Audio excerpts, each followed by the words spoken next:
Alors bonjour mesdames, messieurs, je suis senior consultant pour SoftwareOne et je suis là effectivement pour vous présenter quelques cas d'usage et que faire ou ne pas faire avec l'intelligence artificielle aujourd'hui. Donc un petit résumé de l'histoire tout d'abord. L'intelligence artificielle, c'est né dans les années 50 et c'est juste le domaine de l'informatique qui permet de rendre la machine intelligente.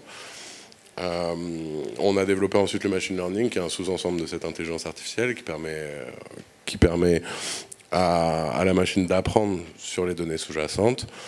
Une fois cette étape passée, on est passé au deep learning, là où les modèles, les réseaux neuronaux sont utilisés pour traiter et prendre des décisions sur cette donnée. Et le buzz récent, c'est l'IA générative, donc pour produire du contenu visuel, écrit ou audio à partir d'un prompt ou de données existantes. Donc cela dit, les modèles fondationnels, donc qu'est-ce que ça change à l'IA aujourd'hui? En fait, ça va vous permettre de ne pas avoir à développer votre modèle d'intelligence artificielle pour répondre à un cas d'usage spécifique, mais profiter justement de l'entraînement qui a été effectué pour accomplir différentes tâches, donc que ce soit les réponses aux questions, l'analyse de sentiments, mais aussi l'extraction d'informations, le sous-titre des médias et la reconnaissance d'objets, et le suivi des instructions. Toutes ces tâches, vous pouvez les faire nativement en utilisant les modèles fondationnels et ça change l'IA aujourd'hui. Alors ces modèles, ils ont toutefois quelques limites. Ici, on a l'exemple de GPT-4, mais c'est valable pour tous les large language models. Donc ils ne sont pas totalement fiables. Un événement récent, c'est par exemple une compagnie aérienne qui a été attaquée en justice et qui a perdu car son chatbot a donné les mauvais prix à un utilisateur pour les vols. Les hallucinations également, encore un exemple récent, le modèle de langage, quand interrogé sur le nombre de cailloux à manger par jour, a indiqué qu'il fallait en manger 1 à 2 selon des études de Berkeley et de Nature, études qui n'existent évidemment pas. Les résultats sont biaisés par les données responsables de l'entraînement et on a un manque de connaissances des modèles par rapport aux données survenues a posteriori de son entraînement. Le modèle n'apprend pas non plus de ses expériences et c'est voilà, les limites. Aussi, on a ici le benchmark de ChatGPT qui, soi-disant, acquiert de formidables compétences au fur et à mesure des montées de version. Il faut faire attention aussi à ces benchmarks parce que les modèles aujourd'hui sont entraînés spécifiquement pour être plus performants sur ces benchmarks. Et du coup, voilà, il faut prendre ça en compte aussi dans l'étude des capacités des modèles. Les avantages, ils sont clairs, c'est l'aspect conversationnel, donc la facilité d'accessibilité. On peut aujourd'hui query par le texte ou par la voix assez facilement et ça, voilà, ça enlève beaucoup de barrières à l'intelligence artificielle. La partie itérative aussi qui permet justement d'améliorer le contexte, d'améliorer la qualité de la réponse en ajoutant des couches de demandes. Et la grande force des modèles de langage aujourd'hui, c'est l'aspect créatif, donc sur la génération de contenu, c'est très pertinent, et sur la narration du texte. Donc l'IA générative, elle permet de débloquer de nouveaux use cases dans l'IA. Donc on a toute la partie génération de contenu pour le marketing spécifiquement, qu'on a vu sur la journée d'hier avec pas mal d'exemples. Sur la génération de code aussi, justement, on peut interroger en langage naturel les bases de données propriétaires ou en SQL. La recherche sémantique aussi, c'est un cas d'usage qui aujourd'hui a beaucoup de succès. On va interroger les données d'entreprise, donc soit via un chatbot, soit via une application dédiée. Et la récapitulation également, donc le résumé tout simplement d'un texte ou de données.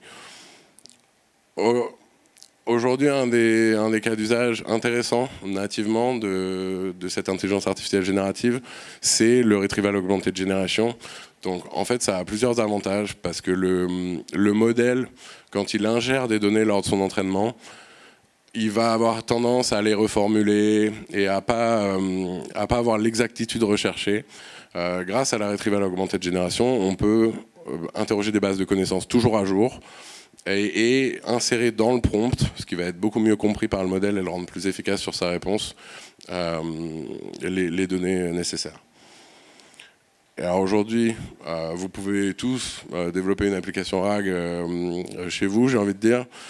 C'est assez simple, il suffit d'avoir un orchestrateur et d'aller interroger une base de connaissances avec un modèle et ensuite injecter dans le prompt les réponses de cette base de connaissances pour augmenter la qualité des réponses, encore une fois. Il y a aussi un débat en ce moment dans l'intelligence artificielle. Quand est-ce qu'il faut utiliser le RAG, justement, quand est-ce qu'il faut utiliser le fine-tuning? Il n'y a pas de vraie réponse, c'est pas un ou. On peut faire les deux en même temps. On peut développer un modèle, le fine-tuner, puis utiliser du RAG en supplément. Mais pour être tout à fait honnête, dans 90% des cas, l'un ou l'autre suffit pour la plupart des use cases. Donc le fine-tuning, ça va être adapté quand on aura besoin d'aller vraiment aller chercher du savoir spécifique d'un domaine de connaissance. On va devoir par contre fournir des données labellisées, on va devoir déployer un modèle, ça a un coût, et aussi sur la partie sécurité, le modèle va en quelque sorte intérioriser ses connaissances et ça peut avoir un impact. La partie RAG, par contre, au contraire, on n'a pas besoin de ces données labellisées, on a besoin de les séparer, mais pas de les labelliser, et les connaissances restent extérieures au modèle. Donc ça peut être intéressant pour plein de cas d'usage, dont certains qu'on a délivrés chez SoftwareOne assez récemment. Donc pour faire la comparaison entre quand utiliser l'IA générative et quand utiliser le machine learning. Donc encore une fois, plein d'exemples dans le marketing sur la génération de contenu via l'IA générative. La partie chatbot d'entreprise également, qui a beaucoup de succès. L'automatisation des créations des tickets de service, ça peut être très intéressant également pour augmenter la productivité. Et l'analyse des sentiments, donc sur tout ce qui est réseaux sociaux ou les plaintes des clients, les commentaires.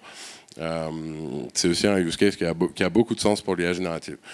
Ensuite, sur la partie Advanced Analytics et Machine Learning, on va voir justement qu'il y a besoin d'une connaissance précise du domaine et de beaucoup plus de savoir pour avoir besoin de l'utiliser. Par exemple, on a aidé à prédire les réactions chimiques dans le cadre de réponse aux catastrophes. Ça, évidemment, il faut une connaissance du domaine beaucoup plus spécifique et donc entraîner le modèle à différentes réactions chimiques, etc. Et sur la partie fraude, protection, on a aussi beaucoup de use cases où c'est très intéressant. On a fait par exemple l'exercice avec un média européen en les aidant à détecter les tentatives de piratage en temps réel et pouvoir agir dessus automatiquement. Et sur tout ce qui est paiement en ligne, pour aller chercher les anomalies, c'est extrêmement intéressant aussi d'aller justement donner des exemples plus précis à ces modèles pour pouvoir avoir des réponses beaucoup plus correctes. Alors il y a pas mal d'autres cas d'usage dans cette slide, je ne vais pas tous les présenter aujourd'hui parce qu'on est un peu pressé par le temps, mais je vous invite, si vous avez des questions, à venir sur le stand SoftwareOne, on est là-bas dans l'espace partenaire et je serai heureux de répondre à toutes vos questions plus en longueur et en détail. Merci à vous, bonne journée.